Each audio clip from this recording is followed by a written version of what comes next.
rich enough for the both of them. And the most important thing is that they love each other. Don't you agree? Oh, you think I'm wrong? I have no doubt that your eventual decision will be the right one. However, if I were to take a more objective view of the situation, it would only be because, in this case, I am not affected by the altogether praiseworthy emotion of maternal love. Please go on. I do rely on your judgment. Well, it seems to me a question of determining what's correct from what's pleasurable. To say this young man is entitled to your daughter just because of his passion is a little like saying a thief isn't entitled to your money. I'm not sure how appropriate emotion love is, especially within marriage. I believe friendship, trust, and mutual respect are infinitely more important. And you don't approve of Danceny? There can be no denying that as suitors, there can be no comparison between them. I know money isn't everything, but will $60,000 a year really be enough to maintain the kind of household Cecile will be obliged to run? Not that I have a dream of suggesting that Danceny had allowed himself to be influenced by financial considerations. But... Precisely. But, as I say, it's only an opinion. Naturally, it's your choice. Perhaps you're right. Perhaps you ought not take it out on the strength of a single outburst, which may have any number of, well, medical explanations, for example. In any case, I hope we can discuss it further when we're all back in Paris. Mesdames. Monsieur, if you'll excuse me, I must go and arrange something to be brought up to my daughter. Oh, is she indisposed? For the moment. The young have such miraculous powers of recuperation. I'm sure that she'll soon be back in the saddle. Tell her I hope so, at least. Thank you, monsieur.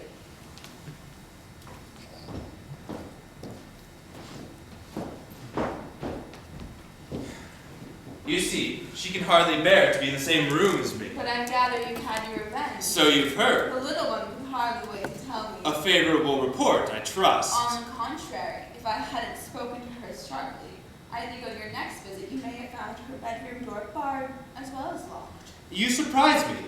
I was malicious enough to use no more force than could easily have been resisted. Still, she seems to think it a rather underhand approach. I've been postponing it, to tell you the truth, but when I heard you were expected here today, I wanted to be able to afford you some amusement, at least. It's just as well I did decide to drop in, because, as it turns out, your whole initiative came within an ace of rooting our plan. What do you mean? Madame de Volanges was so concerned at Cecile's appearance this morning, she resolved to allow her to marry Danceny after all. No. I think I managed to talk her out of it, but the fact remains that you almost lost us our revenge on Jericourt. I could hardly be expected to anticipate this access of compassion, for, as to my knowledge, Mother Volanges has never shown signs of it before. I'm beginning to have my doubts about you, Vicomte. Do you really deserve your reputation? Because you see, the real reason I agreed to spend a night at this lugubrious address is because I was hoping to be shown some tear-stained bit of paper. Ah. But I can only assume from what you've been saying that no such document exists. No. Probably just as well. No doubt you're exhausted after last night's exertions. I think you know me better than that. Well, I wonder, can you account for this extraordinary dilatoriness? Lugubrious or not, I haven't experienced a moment's boredom in all the weeks I've been here. I understand you may have reasons for your impatience, but you mustn't deprive me of my simple pleasures. I've already told you how much I enjoy watching the battle between love and virtue. Yes, but what worries me is you seem to enjoy watching it more than you used to enjoy winning it. All in good time. The century is drawing to its close, Vicomte. It's true that she's resisted me for more than 2 months now, and that's very nearly a record.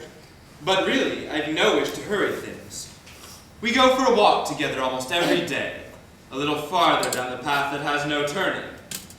She's accepted my love, I've accepted her friendship.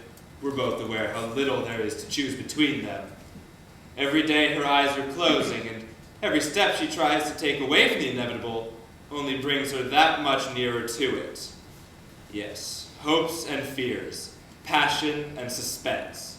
Even if you were in the theater, what more could you ask? An audience. But you, You are my audience. And when Géricault is married and Madame de Tourvel eventually collapses, we shall tell everyone, shall we not? I've no doubt it will be received much better than the plot of the latest play, and spread much quicker. I hope you're right, Vicomte. I wish I could share your confidence. I'm only sorry you haven't sufficient confidence to give me my reward in advance. I'm grateful, of course, but it would have been almost insultingly simple, for one does not applaud the tenor for clearing his throat. Yes, how could one possibly compare them?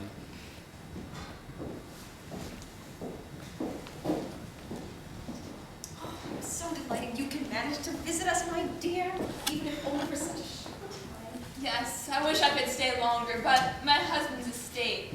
Do you know, I was thinking yesterday, it's more than 5 years since you were last here with your dear husband. Such a kind and such a vigorous man. Who could have ever imagined? Oh well. Yes, madame, there's no denying that life can be frighteningly unpredictable. Sure, you see.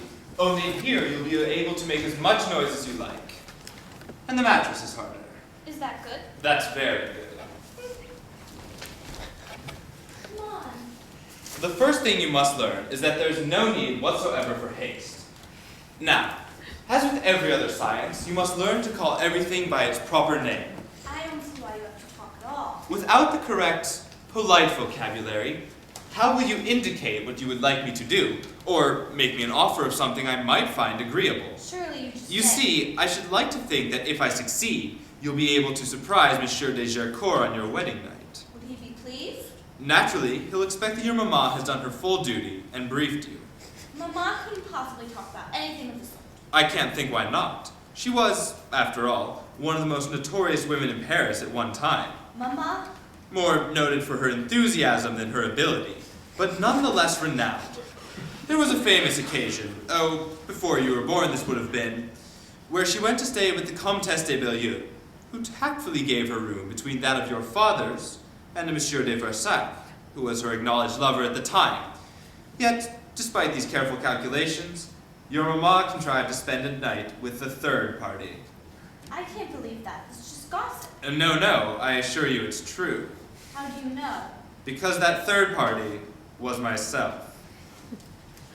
We'll return to the subject later, during the intervals. You asked me if Monsieur de Géricault would be pleased, and the answer is that, even if he's not, it shouldn't be difficult to find someone who is. Education is never a waste. Now I think we'll begin with 1 or 2 Latin terms. An early night. Mademoiselle de Volanges in particular seems to be quite exhausted. Yes, I must admit to being rather tired myself. I'm glad to have found you. I very much missed our walk today. Yes. This heavy rain is surely exceptional. But in a week, I shall have concluded my business. I see. I may, however, be unable to bring myself to leave. Please, you must. Are you still so anxious to be rid of me? You know the answer to that question. I must rely on your integrity and generosity. I want to be able to be grateful to you. Forgive me if I say I don't want your gratitude. Gratitude I can get from strangers. What I want from you is something altogether deeper. I know God is punishing me for my pride. I was so certain nothing like this could ever happen to me. Nothing like what? I can't. But I must know. I need this consolation at least. Can't, don't you see? It's impossible. I understand. You don't have to say anything. But I must know if you love me. Don't speak. You don't have to speak. Just look at me. That's all I ask. Just look.